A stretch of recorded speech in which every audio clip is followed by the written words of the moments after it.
Hello student. Class जो आपको पढ़ाई जाएगी वो है क्लास 8 एक्सरसाइज 11.4 कराया जाएगा, जिसका पहला जो प्रश्न आता है वो इस तरह से आता है। ये देखिए, तो ये आपका पहला प्रश्न आता है, वो कहता है give a cylindrical tank in which situation will you find surface area and in which situation volume. कहता है आपको कब लगता है कि ये वॉल्यूम निकालेगा यानी आयतन निकालेगा, और कब लगता है कि ये सरफेस एरिया निकालेगा। तो आपको ये पता कैसे लगेगा। देखो क्या होता है, मान लो आप एक ग्लास लीजिए और ग्लास को देखोगे गौर से तो आपको क्या दिखाई देगा। सर इसके ऊपर जो ग्लास लगा हुआ है, कांच लगा हुआ है, उसकी किनारी किनारी पे है। जो किनारी किनारी पे होता है उसे बोलते हैं सरफेस एरिया।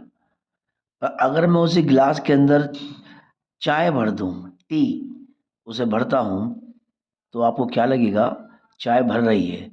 उस ग्लास के अंदर कितनी चाय आएगी, कितना टी कैपेसिटी है उसकी। ठीक है, एक गिलास दूध, एक गिलास लीजिए और उसमें दूध भर दीजिए, तो गिलास में दूध भर दिया तो हमें पता लग गया भाई गिलास का वॉल्यूम कितना है, इसमें कितना दूध आ सकता है। पर अगर मैं इसी गिलास के ऊपर एक पेपर चढ़ाता हूं, तो वो पेपर जो चढ़ाया जाएगा वो कहलाता है सरफेस एरिया। तो यहां पर यही कहता है to find how much it can hold, इसमें कितना दूध आ सकता है। अब जब इसमें इतना दूध आ सकता है तो हम इसे बोलेंगे सर यहां तो लगेगा वॉल्यूम यानी आयतन।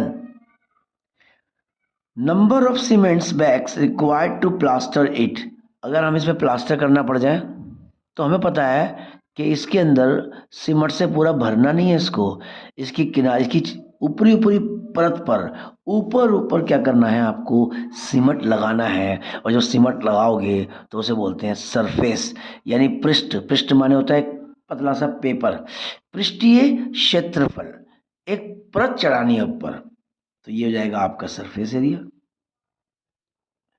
ठीक है, to find number of the small tanks that can be filled with water from it. ठीक है जी, इसमें कितना पानी भर सकते हो। अब मान लो कोई पानी भरते हैं इसके अंदर, ठीक है ना, कि छोटे टैंकर से हमें से कितना भरना पड़ेगा। जब भरना पड़ेगा तो हमें पता लग जाएगा भैया इसे भरना है, और भरना है तो क्या है, इसका वॉल्यूम है। तो इस तरह से ये भी क्या आता है, वॉल्यूम में आता है। तो इससे प्रश्न नंबर तुम्हारा पहला यहीं पे खत्म हो जाता है। तो प्रश्न नंबर में यही था। ठीक है, अब वो कहता है हम्म,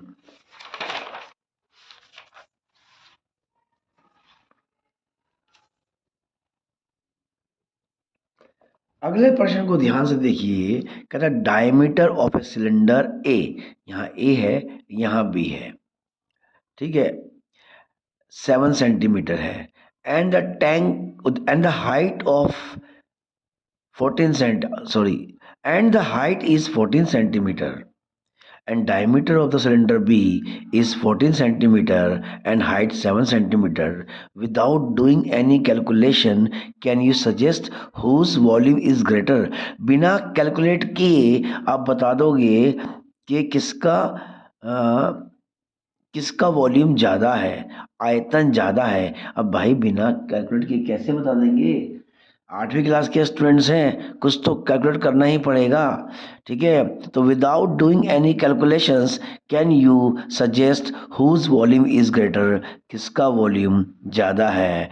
and verify it by finding the volume of the both cylinder, फिर उसको निकाल के भी चेक करो, तो निकाल ही लेते हैं ना।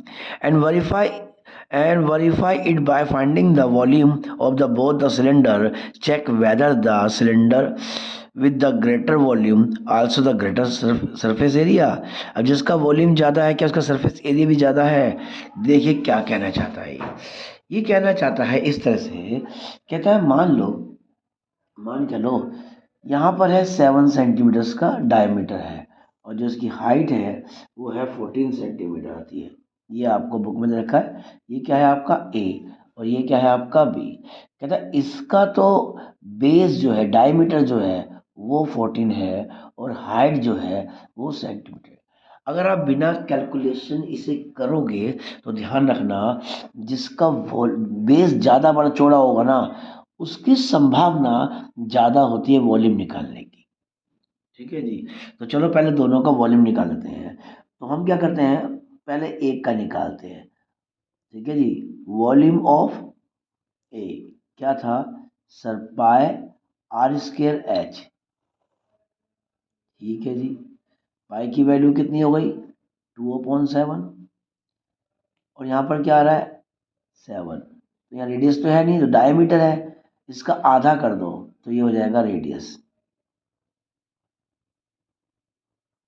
और हाइट कितनी आ रही है इसकी सर, हाइट आ रही है 14 सेंटीमीटर। ये हो गया स्क्वायर, पहले लगा दिया। चलो जी ये हो गया, चलो जी ये भी हो गया, एक और कट गया। चलो जी ये भी हो गया। 7 7 जा कितना हो गया 49। अगर 49 को 11 से करेंगे तो 49, सॉरी 49 49 9 35, ये होगा आपका 539 सेंटीमीटर स्क्वायर। ये इसका सॉरी क्यूब आएगा, मैंने वॉल्यूम लगाना ना, तो वॉल्यूम निकालने के लिए क्या बनेगा आपका क्यूब बनेगा। ठीक है जी। अब इसका वॉल्यूम निकालिए। कहता है ठीक है जी। तो कहता है वॉल्यूम यानी आयतन, आयतन ऑफ बी। बी का आयतन निकलेगा वही पाई आर स्क्र एच। पाई की वैल्यू पता ही है आपको 22/7। आर कितना है सर 14 है इसका डायमीटर, और डायमीटर का जो आधा लोगे तो सिर्फ 7 ही आएगा, यहाँ पर 7 समझे। तो यहाँ पर आएगा 7 सेंटीमीटर, 7 सेंटीमीटर, और हाइट है उसकी 7 सेंटीमीटर। ठीक जी। ठीक है जी। 7 से 7 आपका कैंसिल हो गया, तो यहाँ पर क्या बनेगा 7 7 जा 49, वो 11 से था, ये किससे है, ये 22 से है। 7 7 जा 49, 49 को 22 से कर दो तो ये हो गया 49, 22, 18 4 5, 18 4 5 8, 8 5 13 का 3 और 5 और 10, तो ये हो गया आपका 1038 सेंटीमीटर क्यूब हो गया। तो इससे पता लग गया कि वॉल्यूम जो है वो किसका बड़ा है सर, वो बी का बड़ा है। वॉल्यूम जो है वो बी का बड़ा है। इसका आ रहा है 539 सेंटीमीटर क्यूब, इसका आ रहा है 1038 क्यूब। तो वॉल्यूम किसका बड़ा हो गया, इसका हो गया। तो क्या इनका सरफेस एरिया भी होगा, बड़ा होगा। तो हम एक काम करते हैं, ठीक है, तो इसका निकालते हैं टोटल सरफेस एरिया। ये हो गया आपका टोटल सरफेस एरिया, वो होता है 2 पाई आर और एच प्लस में आर। इसे मैं यहाँ करता हूँ, 2 की वैल्यू, ओ पाई की वैल्यू, आर की वैल्यू कितनी थी सर, डायमीटर 7 था, 7 का हाफ कर दो, और 2 पाई आर और एच प्लस आर क्या होगा, एच कितना था सर 14, और आर कितना था सर 7 का हाफ यानी 3.5। तो यहाँ से इसको काटिए, यहाँ से इसको काट दीजिए, तो आपको क्या दिखाई दे रहा है सर 22। अब H14 और इसका हो गया सर बाहर, तो कितना 7 और 3.5, 7 और 3 कितना हो गया, और 14 और 7 कितना हो गया सर 17.5 आ गया। तो अब इसको हम मल्टीप्लाई करेंगे, किससे करेंगे, ये हो गया आपका 17.5 इंटू किससे 22 से करना है तो ये कर दो, 10 14 15 और 2 और 3, यहाँ भी 5 और 3, ये हो गया 0, ये हो गया 5, ये हो गया 8, ये हो गया 3। समझे जी। ठीक है जी। तो यहाँ लग गया आपका पॉइंट, तो ये हो गया आपका 385, तो यहाँ लग गया 385 सेंटीमीटर स्क्वायर हो गया। अब कलश का निकालिए, सरफेस एरिया किसका था, ये ए का था, तो surface area total surface area of b कितना आएगा सर 2 पाई आर और एच प्लस में आर, तो क्या दिखाई देगा सर 2, ये हो गया 22/7, ये हो गया आर, आर तो आपको पता ही है डायमीटर कितना है 14, उसका आधा लोगे आप 7 सेंटीमीटर, तो यहाँ हो गया ऊंचाई सर 7 सेंटीमीटर और रेडियस जो आएगी वो भी 7 सेंटीमीटर आएगी। 7 7 आपको कैंसिल हो गया तो यहाँ क्या देता है सर ये हो गया 44, ये हो गया 7 और 7 कितना हो गए 14। अब इन दोनों को मल्टीप्लाई कर दो तो यहाँ पर आपको दिखाई देगा 44 इंटू 14, तो आपका आएगा ठीक है 44, तो ये दिखाएगा आपका 616 सेंटीमीटर स्क्वायर दिखाएगा। तो क्या दिखाई देता है कि देखो भैया जिसका वॉल्यूम ज़्यादा आ रहा था उसका सर टोटल सरफेस एरिया भी ज़्यादा ही आएगा। क्यों आएगा देखो सिंपल सी बात है, वो इसलिए है अगर आप एक छोटा टैंक बनाओगे तो उसको बनाने के लिए कम सामान लगेगा, उसको बनाने के लिए शीट आएगी ना, मेटल की जो शीट आएगी वो कम लगेगी तो उसमें पानी भी कम आएगा। अगर उसको बड़ा सा बनाओगे बड़ी शीट लगाओगे तो पानी भी ज़्यादा आएगा, और बड़ा बनाओगे तो और पानी आएगा, तो ऐसे उसका वॉल्यूम बढ़ता रहेगा, इसलिए इस तरह से होता है। ठीक है जी। तो अगला प्रश्न जो आता है वो आपका आता है, इसको भूल जाओ 2 मिनट के लिए, ज़्यादा पेज वेस्ट नहीं करने चाहिए। क्या कहता है, कहता है find the height of a cuboid whose base area is 180 centimetre square and the volume is 90 centimetre square. लो जी, एक क्यूबॉइड दे रखा है जिसका बेस तो दे रखा है आपको और इसका वॉल्यूम 900 सेंटीमीटर दे रखा है, आपको क्या निकालना है हाइट निकालनी है। बहुत सिंपल सवाल है, देखिए कहता है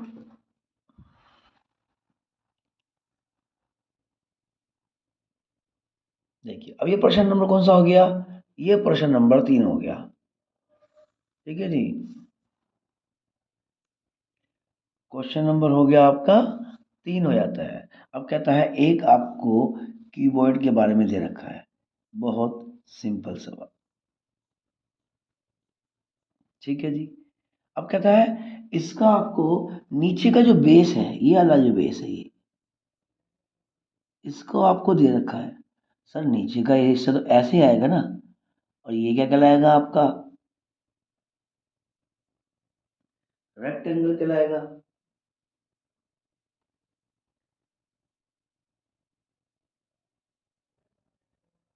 ठीक जी, तो ये तो रेक्टेंगल हो गया। अब उसने पहले क्या रखा है, सवाल को ध्यान से देखो, find the height of cuboid whose base area is 180 centimetre, यानी जो बेस है, ठीक है, ध्यान से देना, एरिया ऑफ बेस क्या दे रखा है सर, वो है 180 सेंटीमीटर स्क्वायर।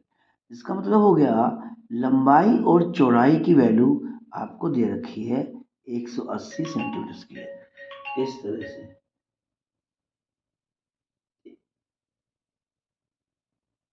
ठीक है जी, तो ये क्या हो गया आपका बेस आ गया।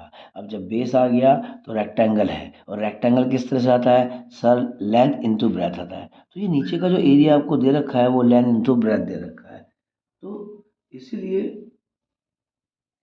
इसीलिए ध्यान से देखिए, फिर आपको इसका वॉल्यूम भी दे रखा है। वॉल्यूम क्या दे रखा है सर, वो दे रखा है 900 सेंटीमीटर क्यूब।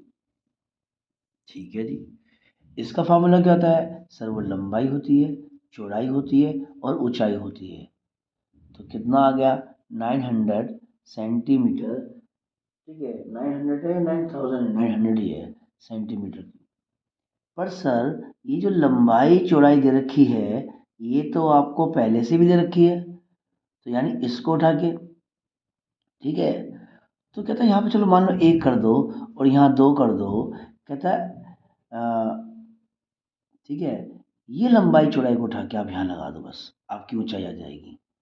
ठीक है, तो क्या करेगा, 2 में 1 का मान रख दो, ठीक है, 2 में 1 का मान, यानी पुट, ठीक है, 1 × 1 रखने पर तो कर दीजिए। ये लंबाई चौड़ाई की वैल्यू कितनी आ रही है सर? ये तो 180 आ रही है, तो बचा क्या खाली h। जो लंबाई चौड़ाई थी वो यहीं आ रही है, इसको हटा के यानी इसको हटा के इसकी वैल्यू पुट कर दी, तो कितना आ गया 900 सेंटीमीटर क्यूब। अब आप ऊंचाई निकाल लो, 900 अपॉन में 180, यहाँ पर ध्यान देना ये क्यूब जो होता है 3 है और यहाँ पर क्या 2 है, 2 कट जाएंगी तब भी 1 बचता है, कि कहते हैं कहाँ चले जाते हैं, यहीं होते हैं बस कट जाते हैं आपस में। ये लो जी, ठीक है, 9 18 के पारे में 5 पे आता है, 5 सेंटीमीटर ये होगी इसकी हाइट आपके जी। ठीक है जी, उम्मीद है आपको ये समझ आ जाएगा, ये समझ आ गया होगा। और ये जो एक्सरसाइज है आपकी 11.4 क्वेश्चन नंबर 3 है इसके, इसमें 1, 2 और 3 करा दिए गए। धन्यवाद।